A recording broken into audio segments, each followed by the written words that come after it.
Welcome to Pods with Posh and Paul, a podcast designed to inspire and challenge listeners through story, experience and insight. To face adversity, learn from suffering and discover how to embrace life with a heart filled with love and gratitude. We are so thrilled to have you journey with us and can't wait to share your stories. Join Sue O'Callaghan and Joanne Webb as we disrupt the theory that everyone has perfect lives. Hi, welcome and thanks for tuning in. Our guest today is an experienced consultant occupational physician. He is a fellow of the Australasian Faculty of Occupational and Environmental Medicine, Royal Australasian College of Physicians, and also a fellow of the Royal College of Physicians Ireland. Whew, quite the mouthful. But of course, there is always a story. Born and raised in Dubai, he then went on to complete his undergraduate degree in Pakistan. As a qualified doctor, he made the decision to move to Australia in 2006 to complete a master's degree. Upon arriving in Australia, things were not as he had imagined, and the pathway into medicine certainly not straightforward. Here, to tell his story in his lovable and heartfelt way, we are so pleased to welcome Dr Farhan Shahzad. Welcome to the show, Farhan. Nice to have you. My pleasure. Farhan, you are highly experienced, as we mentioned in the introduction. You have got qualifications coming out of your ears. But Sue and I know this journey has not been the easiest for you. So could you just take us back and just tell us a little bit about everything? Yeah, sure. Thanks for having me here. Such an opportunity, and I'm so excited to have a chat about this again and share my story as such. First of all, I really want to congratulate you how far you've come, and I'm really impressed, where we all started when we were doing this course at the Speakers Institute. And I'm really impressed, that we're here today catching up again. I'm an occupational physician. I'm a specialist doctor qualified in Australia. I did my undergraduation in Pakistan. I was born and brought up in Dubai. That's where my childhood and schooling has been. I came to Melbourne in 2006, so I was working as a doctor in Pakistan for a year. I did my internship after graduation, and I wanted to come over to Australia to pursue further post-graduation. So I landed in 2006 in Melbourne, got accepted into Masters in Public Health at Deakin University and Monash University. So I came over with a lot of high dreams and aspirations when I moved over, as you would expect, coming from a third world country to highly developed nation, and also the aspirations of your family, expectations that you're going to achieve and be there. I came from quite a humble background. So I took a fair bit of financial loans, and I had a fair bit of family support, which I had to pay back just to, come here and pay the fees for the first semester at uni. Buying a ticket to Australia was almost over a year's worth of saving for me to pay for a one-way ticket from Pakistan to Australia. So that's where I started from. So financially, I really struggled when I came over here. I was qualified as a doctor, and what I expected when I came over here was to find a job, if not as a doctor, something similar close by, working maybe as a doctor's assistant or as a nurse, or working in a clinic in a hospital, where at least I could find my, find a good ground financially and move on to get into my career as a doctor. It's quite interesting how it all started, but when I came in 2006, I quickly realized that there was a lot more in terms of legalities and in terms of credentials that I had to overcome in order to qualify in Australia, which meant I had to sit in council exams, present to a panel of doctors, and qualify, through a series of examinations, which were quite expensive at the time and I couldn't afford. So I started working in odd jobs here and there.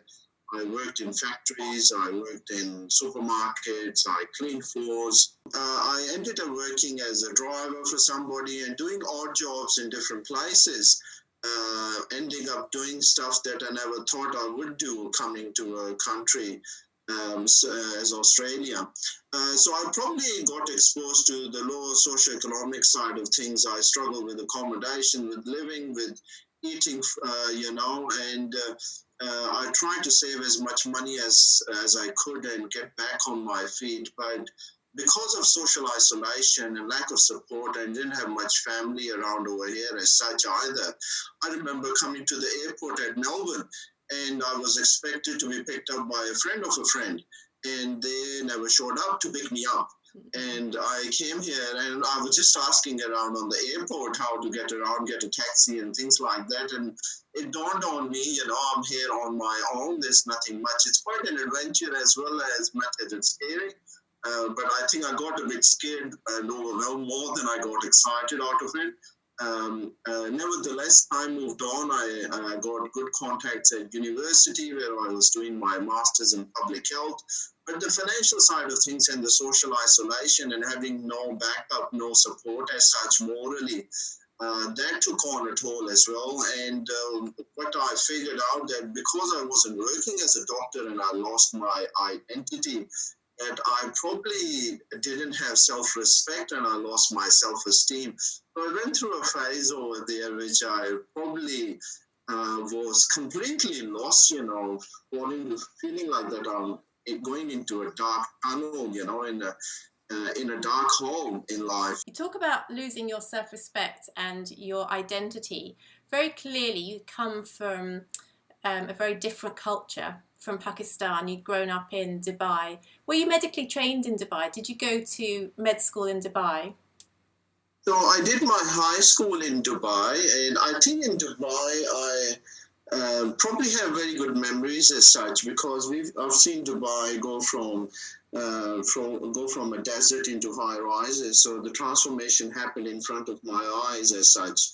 But I went to med school in Pakistan because as expats we were not allowed to go to universities. Some silly rules as such. So even though I qualified, I had to go back to Pakistan to complete med school. At that time, and there were not many med schools in Dubai. Times have changed now. So I did my undergraduation in Pakistan before I came over to Australia. But I think things were not as much planned when I moved over. I really jumped into it. I was quite excited. I was quite young. I was quite naive, and I was ready to learn. So that was the phase in my life. It was a very steep learning curve by the sounds of it. Yeah, it was, wasn't it? Yeah. So, but I do think that I did anticipate that I will get over it, no matter how hard it would be. And I tried to see opportunity in everything, in every difficulty as it came by. So Farhan, on lots of our podcasts, we talk about vulnerability, and you clearly have moved several times from different countries, from Pakistan to Dubai, back to Pakistan to Australia. Can you tell us a bit more about what you've learnt in those periods of vulnerability? Because culturally, you're talking about living in very different environments, aren't you? Yeah. So I think living in Dubai and moving to Pakistan was itself quite a cultural change from a strongly developing country to an underdeveloped nation, and then coming to Australia. I think there are quite big cultural shifts over there, which made me a bit more flexible and a bit more diverse in my upbringing. So I do mingle with various cultures easily, and I'm quite open to adapt as such as well.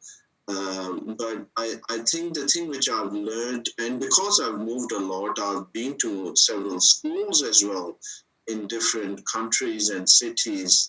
Dad was moving a lot as an expat, is that it's probably now I find in life that I adjust easier, even though I face a lot of hardship.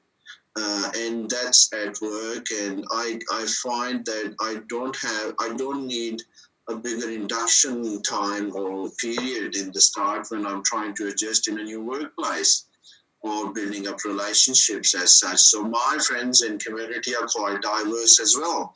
So I suppose those experiences have made me quite multicultural and open-minded as such. And so it's been quite interesting as such. And so, sorry, Farhan. And so when you arrived in Australia, then you come with all of these dreams of doing your master's, working as a doctor, but then there you are working as a janitor or as a driver. And not that there's anything wrong with them jobs, but you're a qualified doctor in Australia, not able to do medicine at the time. So you say that knocked your self-esteem, you'd taken away your identity. What kept you going? What kept you going through that, and where did the journey take you? So I think I had crossroads at that time in my life, thinking whether I'm going down a pathway where I'm probably going to leave medicine as such, completely altogether, and this is going to be a shift in my life because I just can't cope or keep up with it or recover, bounce back to where I was as a medical professional. But I think it's not whether you get knocked down, it's whether how you keep on trying to get up. And that's what I kept on doing. So I kept on looking at opportunities to try to connect. And I found people who were in my boat, in similar boat as struggling through phase of life, trying to go back and become a doctor. And I found a group of friends in Melbourne with similar backgrounds from Pakistan and India. And we stood each other together and talked out that this is not the way to go, and it might take a bit more effort and a bit more sacrifice, but we need to give up these jobs and try to get through these exams, which are never going to happen otherwise. We're going to be in limbo forever trying to sustain a livelihood. So we really pushed ourselves too hard, and I remember in Melbourne that we got ourselves into a small cubicle, and we locked ourselves in literally for 18 hours studying hard. We stepped up a lot of rice and lentils and cheap stuff from the market, so we don't have to go out and we can focus on these exams, do an intense, non-stop boot camp, and get over through these exams.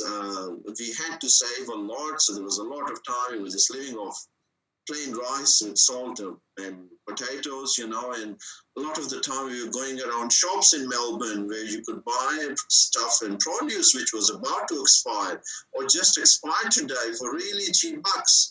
And we found out that was a good place to, go to, and they haven't expired, or they're about to expire today, or they just expired yesterday, and they taste really good. So I haven't done that though back again, but it's a really good way to save. And there was a time where I was living on $40 a week, and we dropped it down until we hit $10 a week. And I said to my friend, this is unbelievable, nobody's ever going to believe us. We're actually living on $10 a week of food, apart from accommodation and all those other things. Do you know, I was going to say, do you know what's amazing? Like, to put it into layman's terms, you found yourself a community. So you found yourself a community of like-minded people, which brings connection.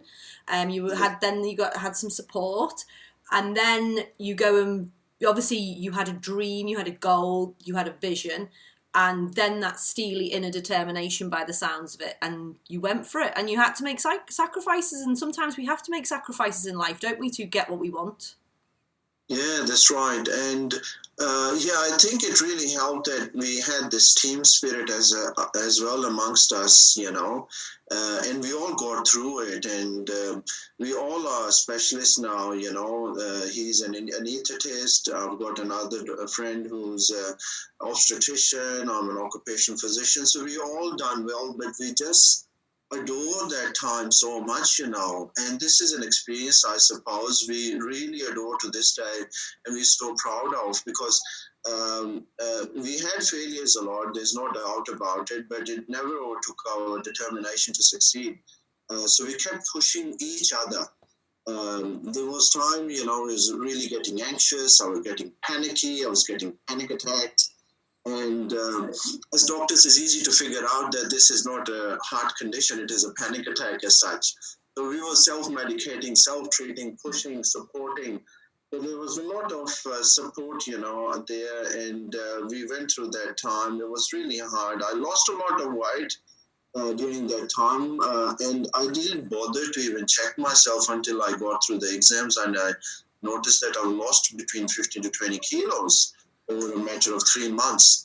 And it was just such determination, I suppose. And you know what? I really felt good with all that hard work and sacrifice. And at the end, getting through those exams and being offered jobs, I can't compare it to any other sense of achievement in my life as such. I did not have, I did not have much, so I couldn't get a credit card at that time. And I remember going to the bank and telling her my story.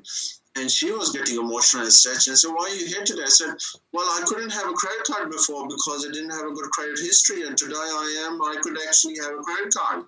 So it's just that I'm just climbing these ladders of success, and I just want to share it with you. So little things happen one by one as such after that, but I still remember that time, and it's unbelievable. Where did I get that energy and that motivation to do all of that, which reminds us that we all that have potential inside all of us, Mm-hmm. we have that hidden energy, we have that potential to achieve more than we think we can. So Farhan, if we accelerate you forward to today, you're obviously a very highly experienced consultant as an occupational physician. But go back to those early days, go back to 2006 when you struggled psychosocially and financially, and you've talked about that incredible journey you're on. The message to our listeners is therefore that in those times of struggle, we can look back later and say that's where our growth came. And maybe because of the courage you had and also the resilience that you learnt through transitioning in so many different environments, that's your foundational operating platform to today, to be able to give you the strength and the motivation to do what you're doing. So to look back, obviously look back with fond memories to that time, even though it was great hardship, don't you? Yeah, that's right. It's so interesting that I share that all the time with my friends and with my family as such. And to this day, my parents would say that we can see that on your face when you talk about these things. We can see the fear, we can see the sadness, and you still portray that subconsciously, on your face when you talk about these things. Mm-hmm. So it still affects you and it will affect you forever. But I think this is what shapes me. I could have gone down a pathway where I was not resilient, or where I wouldn't have sacrificed and wouldn't have achieved what I have. And that has really moved me a lot. I've found that my limitation is my imagination, and there's a lot more that I can achieve. And, why would I stop at one place? So passing those examinations, the thing that I understood was that I can pass any examination. Mm-hmm. So I never, stood myself back or down from anything. And I applied for several examinations after that, to an extent that I was passing every exam I sat to. And my friends were just coming back and telling me, are you on a mission or an agenda to be a professor before you hit 30 or something? And why are you doing so much? And I said, I don't know why I'm doing so much. I know I can do it, and I'm just going for it. And this is who I am. So I think that's the difference that it has made me. I've come forward, I've succeeded, and I've worked with colleagues and peers who all have white hair as such in positions that I'm working as well. And I think I'm blessed and fortunate because I've had that memory. The lows that we experience in our life really make us appreciate the highs, don't they? Yes, that's right. And, greatness and great things never come from comfort zones. They come from hard work. So that's the bottom line. You need to demonstrate that commitment, that resilience, and come out sometimes, really go out of the way, out of your comfort zone to achieve something in life. And I think hard work, commitment, dedication, that's come on to an extent that I really ended up not finding anything to pass. I did so many examinations that there was nothing much to do. And it took me a while to slow myself down. And that's when I found my wife, and we were blessed with children and family. And I could see that my success was actually in my children. So if my son plays cricket well, or plays a good match, or gets to become a captain at school. This is my success now. So I think I'm in a phase of life where my success has transitioned into my children now. Yeah. And for me, it's not about passing exams. It's seeing greatness within them. It's putting that, that core value, that seed into them and passing it on. So I think that's where I am at this stage of life. I'm blessed with 3 boys. I've got an 8-year-old. I've got a 3-year-old. I've got a 2-year-old. I don't have 4 children like you, so I don't think we're going to go till the 4th one. A lot of hard work now with 3 as well. Absolutely, especially 3 boys. But they're very, very active. Congratulations, Farhan. Your children sound absolutely wonderful. Can you also explain how those skills you've learned in success translate into the workplace? And can you tell us a little bit more now about what you're doing in the workplace? Yeah, so, when I was going through that phase, I was probably thinking that I wanted maximum output with minimum input. And the things that I had to learn more moving onwards is organization and management and leading a team.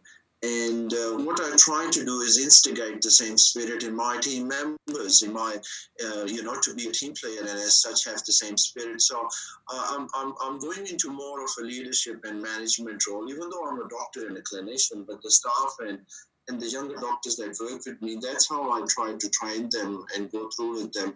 And I suppose with motivation and inspiration, that's easier for me, that I'm always happy to share my own lows, my ups and downs. And as a doctor, I suppose it becomes a very sensitive subject when you talk about mental health as a doctor. And you get judged at the same time that as a doctor, you've had mental health in the past. So I think it takes a fair bit of courage to say that, yes, I do. I've been there, I've had that, and I'm happy to help others as well because I've been through that journey. And when I present and go out and do presentation at workshops in industry, I talk about this story, I talk about my ups and downs. And to my surprise, I'm seeing more doctors and health staff who are going through similar stories like mine. So I'm actually, because I'm sharing more of what I've been through, I'm being referred patients who actually are going through similar just because they know I've made it out and I can help them out as well. Whether that's going through depression, mental health issues, or social issues, family issues with marriages or children, with health issues, or with, drug dependency, alcohol behaviors, or whatever. But that's something I really enjoy. I enjoy people getting back to their self-identity. So the part of medicine I focus more on is rehabilitation and return to work. So getting people back on their feet. And a lot of my patients have psychosocial issues. They have got complex family problems. They've got complex personality, emotional issues going, which are technically not anxiety or depression. And that's what I really love. So every subject, every case I see, I see myself sometimes in there as well. And what would I have done? This is what makes you brilliant at what you do, because you can connect with people. There's a basic core understanding of struggle, of sacrifice, of pain, of going without, and it makes you such a real person. And I think nowadays in life, it's what Joe and I found through the stories we're sharing, is that people want to connect with real stories. People see you as being real, and therefore they know that you've got the solution to their problems. And do you find that makes such a difference in the workplace? Do you find that compassion comes into it in a way that maybe it wouldn't have done if you hadn't have had your life story? Yeah, I think I do face a lot of colleagues that get burnt out and they get exhausted with similar workloads. And I think the difference which I find, which gets you to be more productive and efficient even with busy work-family lifestyles, is motivation, your passion and commitment, whether you actually enjoy what you do. And I think if you don't enjoy what you do and it's another paycheck, it's really hard to sustain. And you're looking at pathways to exit early retirement-wise, and looking at opportunities to maybe not go to work, because work is not good enough, or it's not exciting, it's not fulfilling as such. So I think it's really important, which I try to educate and promote, is that to have that identity at work. So work is actually not separate from your personal life. It's actually a part of your life. It's actually not a separate thing. Work and your life is actually just, two faces, a similar thing, you're looking at the same thing. So you don't separate it as such that you need a work-life balance and work needs to be limited to a certain number of hours. It's actually something you can do and enjoy at the same time. Your workplace colleagues and workmates could be your best friends and buddies that you can confide in. And essentially with the time that we spend at work, it takes up a big chunk of our life. So you have to be happy where you are. You need to enjoy it. And that's the only way to have that sense of fulfillment in life. So I think you've touched on something quite critical there, which is that in the workplace, we can be somebody separate from who we are in our family life and our home life. And I love the way you say that you can actually bring the two together to be the family person in the workplace. Because medicine traditionally could be quite theoretical, quite formulaic, couldn't it? Especially the area of medicine. And the fact that you're bringing that personal side into it, I think, is something that's really impressive from where I sit here listening to you. I value that, and I think that's where society is moving more and more. We want real people. We don't want to see the person in the workplace that's hiding behind their trauma or their suffering. We want them to integrate it into who they are and be real, be really honest, and be vulnerable in that place, because obviously you're building such a connection with your clients and your patients through who you are. Yeah, that's right. So I think at work sometimes we like to display our strengths, not our weaknesses, but it's our weaknesses that help us to build those deep bonds as such, because people see through these days, and it's important to be genuine rather than superficial and actually talk through and share your core values as such to connect with people. So I think that's the kind of person I am. I try to be quite straightforward. I like to fix things as such. And at my workplace, I like it more to be something more than just work. I want it to be somewhere that people inspire and connect and support and promote each other as such. Because I think every time that passes by, we should make a memory of it. We have life, and we shouldn't do disservice to ourselves. We need to make memories, and memories are around us. We have these moments around that could change lives forever.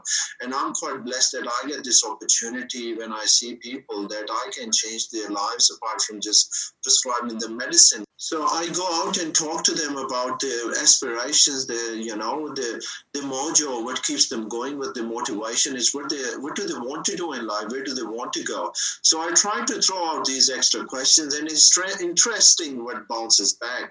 And I get these really interesting stories. And sometimes a simple reflection to patients or just a simple nudge goes a long way in them to make a big decision in their life, or move on and make a positive impact. So I think I'm quite blessed that I get this opportunity one-on-one with my patients.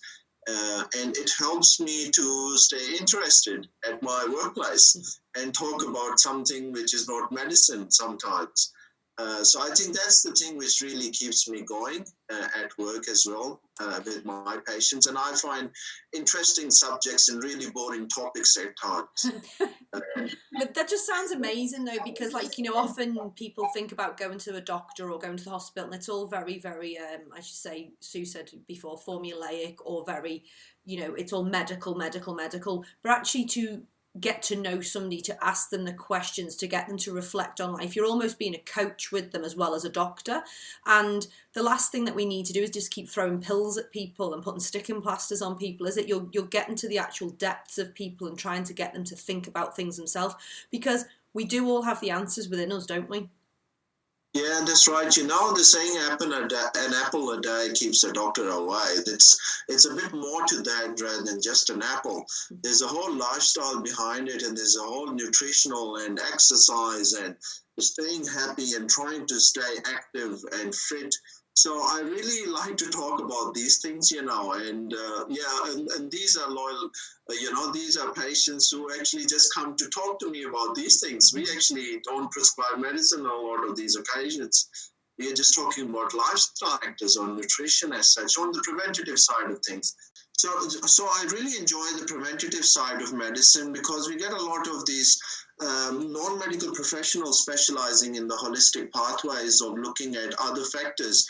But I think with preventative medicine as such, which seems to be the future of medicine, is staying away from pills, injections, surgeries, and treatments, and trying to maintain your health and fitness. We are really reliant on a time where we like to get investigated, get an MRI scan, find an anomaly, abnormality, and get a diagnosis somewhere and try to treat it. The focus should have been on maintaining youth, and your fitness and your good looks and your happiness, which for people don't want to see a doctor. So I think that's the perception I would like to change, is you don't need to see a doctor when you're sick. You need to see a doctor when you're fit, and to maintain it that way. And there's a lot that needs to be done. It's so common to see simple vitamin and nutritional deficiencies in Australia. And it takes a long time to pick that up until it morphs out into syndromes or complicated comorbidities. So it's important that people act on the preventative side of things when they're actually fit and healthy and maintain it that way. So I think that's the side of medicine I try to focus a lot. And I think that's something where with time we'll see there will be a lot of developments happening in research and practice. We love your message because we're all about, being fit and healthy, mind, body and soul, and all of the three things do connect, don't they? And if one's not working, then the other two fail as well. You can exercise as much as you want, but if you haven't got a healthy mind, it's not going to help. And if you have a great diet but you don't exercise, that's not great for you either, is it? So it's having the power of all three. So your message is really beautiful. Yeah, I think the only other thing which I would say, looking at my life, is that vision goes a long way. So I think the things which really got me out, that I maintained my vision, what I wanted to do, and I didn't change my destination. So I kept my destination the same despite all hardships and odds in my life. And because I kept my destination the same, even though I couldn't see myself getting there, I didn't change my destination. And eventually I got there. Even though I'm not sure how I got there, I did get there eventually. So once you have a vision and a destination, just keep on working towards it, even if it's small baby steps at a time. But do start working straight away. And Don't... that's such a powerful message to our listeners, because there's so many people stuck in struggle and adversity and conflict who actually can't move on. And I think the message of having a vision in it is really important, isn't it, Joe? Yeah. Have a goal, have a vision, because you might say, well, I can't actually obtain this, I want to be there tomorrow. But actually to say, well, in a year's time, where do you want to be? In 5 years' time, where do you want to be? And that it's just such small steps you need to take each day to move towards that goal, which takes you out of that darkness or that pain or that bleak place, that you do come out. But a vision is so helpful. Farhan, you also have 3 tools which I think are really empowering for listeners. Can you tell us what those 3 tools are? Yeah, sure. So I think what I've looked at in life, and as such, the 3 things that I've really focused on is to think big, start small, but act fast. And I've always thought of myself that I will succeed and I'll achieve and I will change lives and I'll get somewhere. But essentially, I didn't know the pathway as such, but I always started small, even if it doesn't make a big difference in my or somebody else's life, but act on it straight away. Don't procrastinate, don't delay, act on it as fast. So I think that's something which I still adhere and stick on, and I like my children to follow the same. If I can, I love them to say the same thing. It's a great message, because as you say, have that big vision start small, act fast. I mean, it's so simplistic, and actually something that each and every one of us can do every day, because there's so many people out there with a dream that they never achieved because they never started. And again, it's just starting, isn't it, and putting one foot in front of the other, like you say, baby steps, and baby steps go a long way to get to that big vision. That's right, yeah. And I think we see people around us who have come from similar backgrounds and they've faced similar odds and barriers, and they might haven't have done so well. And the difference would have been just not having that big vision, not thinking big and restraining ourselves. And whenever I talk to old people, I talk to a lot of old people in geriatrics and old home and nursing homes, and the thing which I get back is that, and I've had good feedback from an old patient yesterday who was looking back at his life, in his 80s, and was saying, look down back in my life, and for the last 10, 20 years, everything that I've achieved and what I've been through, it doesn't matter. What mattered was 20 years ago, what visions I had, and whatever I had, I actually achieved it. So it goes back to that day 20 years ago where I did not have a vision, or I had a vision and I missed out or achieved something. So I think it's really important what you think in your mind, what you want to do. And that's probably the biggest and the hardest step to do. Think big about yourself, that you have to achieve something. And that's where we lose out, because if you think big, subconsciously you will act and achieve sooner or later, no matter how long it takes. So very clearly, Farhan, you're walking out in your life, your message, which is you have very clearly walked out, starting small, thinking big and acting fast. What about your vision for the future now? What's your new vision, latest vision? So I really want a legacy, and I want something that my kids could see and be inspired of. And since I've been with you at the Speakers Institute and we've caught up in Sydney, I've started a radio show as well in Sydney. So I do radio shows where I've started off with something else, but the feedback has been that they like me to talk on inspirational stories or motivational stuff, one-on-one. So I really like that, and the biggest benefit that I've seen from that is my family and my children have found that to be a good identity for dad and my son or my husband, which I found was the biggest kick for me, because I didn't see that translate that much into my profession or my income, but the social benefits that came with it, with the respect that came with it, I wouldn't have achieved that being a professor or a doctor or a super specialist or whatever. I think, yeah. I love that vision that you're going to leave a legacy for your children. And one last question for you. You mentioned cricket earlier. Your son's playing cricket. Are they going to play for cricket for Pakistan one day? Oh, he's playing for Liverpool Cricket Club in Sydney. So he wants to make it to New South Wales. So he's only 8 years old. He's playing under year 11. So most of the kids playing with him are older than him. But he said, Dad, when I go on the crease and I bat, it's better than a chocolate cookie cream ice cream. So I think I'm going to keep on playing cricket. That's great. Love it. That's awesome. A good way to stay fit. Well, being English, we always think that the cricket comes from Pakistan, so that's such a lovely story. Farhan, thank you so much for joining us today. You're a real inspiration. I'm excited that you're going on radio shows to inspire people. That's your message, because certainly where you've come from, where you're going through too, and that message in the middle is so critical and vital to our listeners about vulnerability and about courage and seeing that vision through. So thank you so much for joining us today. Thank you so much. My pleasure. Lovely to see you both again. Thanks so much for being with us today. For us to inspire others to live their magnificently imperfect life, please subscribe and leave us a 5-star review on iTunes or on your podcast app. You can also follow us on Instagram and Facebook at Pods with Posh and Pool. We can't wait for you to join us on our next episode. Love, light and peace.